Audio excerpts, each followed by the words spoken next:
Olá, eu sou a professora Jaqueline e na aula de hoje nós vamos tentar elucidar um pouquinho sobre a apresentação tabular de dados qualitativos.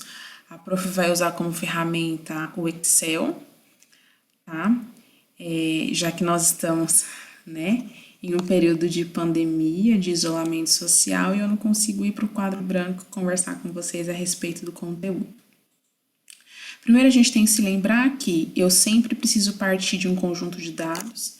Aqui na planilha prof projetou hipoteticamente 10 indivíduos com o fenômeno de estado nutricional. Então, o primeiro indivíduo foi classificado como sobrepeso, o segundo indivíduo foi classificado como obesidade e assim por diante, cada um com a sua classificação.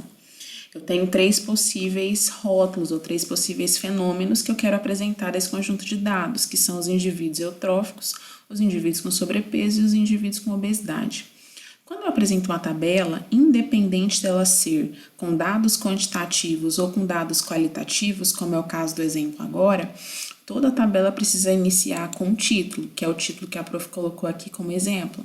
Estado nutricional de indivíduos hipotéticos para aplicação na disciplina de bioestatística.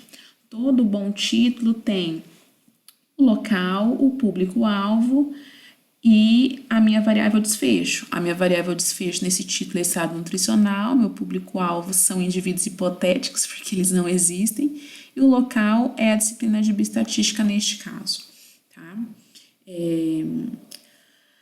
Depois do título, nós temos o cabeçalho da tabela, que é tudo isso aqui que a prof está marcando. O cabeçalho nada mais é do que a indicação do que eu vou encontrar em cada coluna da minha tabela. A primeira coluna que está representada agora em marcação, ela é chamada de coluna indicadora, porque ela me indica que informação eu estou apresentando, neste caso eu estou apresentando o estado nutricional. E essa partezinha agora marcada se refere ao corpo da tabela, que nada mais é onde eu vou encontrar os dados numéricos das informações que eu estou apresentando. Ótimo. Elucidamos alguns conceitos principais, agora a gente vai elucidar as siglas que estão aqui em cima. Essa primeira sigla significa frequência absoluta ou frequência simples. Essa segunda sigla significa para nós frequência absoluta acumulada. A terceira sigla significa frequência relativa. E essa última sigla significa frequência relativa acumulada. O que vem a ser a frequência absoluta? O número de vezes que aquele evento ou aquele fenômeno apareceu. Então, aqui eu vou preencher o número de vezes que o rótulo eutrofia apareceu. Se eu venho para o meu conjunto de dados, ele apareceu 1, 2, 3, 4 vezes. Então, a gente preenche ele aqui. Já o rótulo de sobrepeso, ele apareceu 1, 2, 3 vezes. Então, eu contei 3 vezes o rótulo ou o fenômeno sobrepeso. E, por fim, a gente tem o fenômeno obesidade, que apareceu 1, 2, 3 vezes. Se vocês analisarem, a partir do momento que a prof preencheu o número de vezes que apareceu cada fenômeno, eu já tenho o meu total. A minha tabela está configurada. Em um momento posterior, a prof ensina isso, mas eu vou disponibilizar essa planilha do Excel. E se vocês quiserem brincar, ela vai aparecer do mesmo jeito que apareceu para mim, tá? Então, nós finalizamos o preenchimento da frequência absoluta, lembrando que é o número de vezes que aquele fenômeno foi contado no meu conjunto de dados. Quando a gente fala de frequência acumulada, eu utilizo ela para fins de, por exemplo, cálculo de mediana, ou para eu saber até quantas vezes ou até aquele rótulo apareceu aquele mesmo fenômeno. Para a gente preencher na prática, o primeiro número eu sempre repito. Então, o primeiro número vai ser idêntico ao anterior. Então, se eutrofia tinha 4 números, eu tenho 4 números enquanto frequência acumulada. Quando eu vou para sobrepeso, eu tenho o número de indivíduos com sobrepeso acumulado com o número de indivíduos de eutrofia. Porque quando eu for interpretar a tabela na prática, eu vou falar bem assim, que com eutrofia e sobrepeso, eu tenho 7 indivíduos. Então, a gente coloca aqui o meu número de indivíduos com sobrepeso mais a minha frequência anterior, que são 7 indivíduos. A mesma coisa eu vou fazer para obesidade. o meu número de indivíduos com obesidade mais a minha frequência acumulada anterior. Reparem que o último número de frequência acumulada, ele tem que ser idêntico ao meu total de frequência absoluta, porque eu acumulei 10 indivíduos. Quando eu penso só em eutrofia, eu acumulo 4. Quando eu penso em eutrofia e sobrepeso, eu acumulo 7. Quando eu penso em eutrofia, sobrepeso e obesidade, eu acumulo 10. E 10 é o meu total de indivíduos, considerando as 3 características. Quando a gente pensa em frequência relativa, nós estamos falando da porcentagem de indivíduos. Como neste caso do exemplo nós temos 10 indivíduos e esses 10 indivíduos se referem ao meu 100%, eu preciso saber quantos por cento vai me referir aos meus 4 indivíduos, que inicialmente são os meus 4 eutróficos.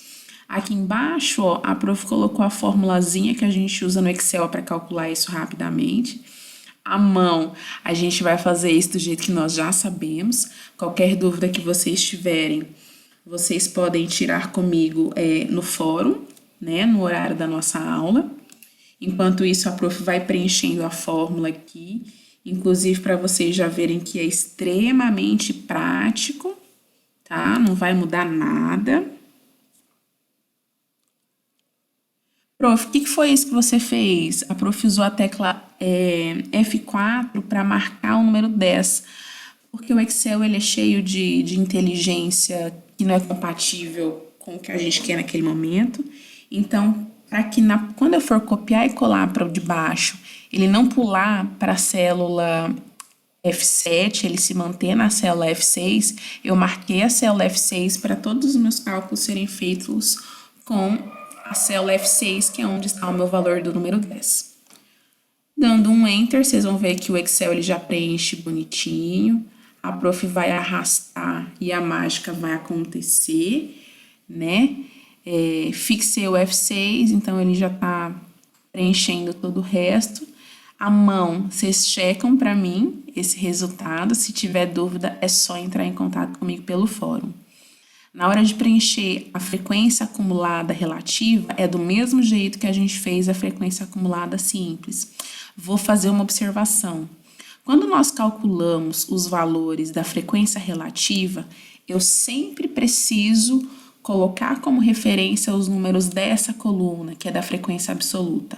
Jamais fazer com os números da frequência absoluta acumulada, senão os meus valores ficam errados. O meu total da frequência relativa sempre tem que fechar 100%. Se eu uso os valores da coluna da acumulada, ele nunca vai fechar 100%. Aqui, eu vou fazer a mesma coisa. Vou fazer manualmente agora.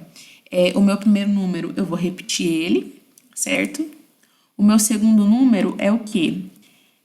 É o do rótulo mais a frequência acumulada anterior. A mesma coisa no de baixo. A frequência relativa do meu rótulo mais a frequência acumulada anterior. Lembra que eu falei que o nosso modo de checagem da frequência acumulada é sempre o meu último rótulo? Meu último rótulo é da obesidade. Deu 100% de frequência acumulada, que se refere ao meu total. Frequência acumulada, tanto absoluta quanto relativa, não tem total, porque o meu, não tem por que ter total de uma acumulada. Eu acho que é isso. Qualquer dúvida que vocês tiverem, mais uma vez, entre em contato comigo pelo fórum, que vai estar disponível na disciplina. Nós temos alguns exercícios no nosso caderno de exercícios. Lá no AVA, a prof vai instruir vocês quais exercícios para cada conteúdo. Tchau, tchau.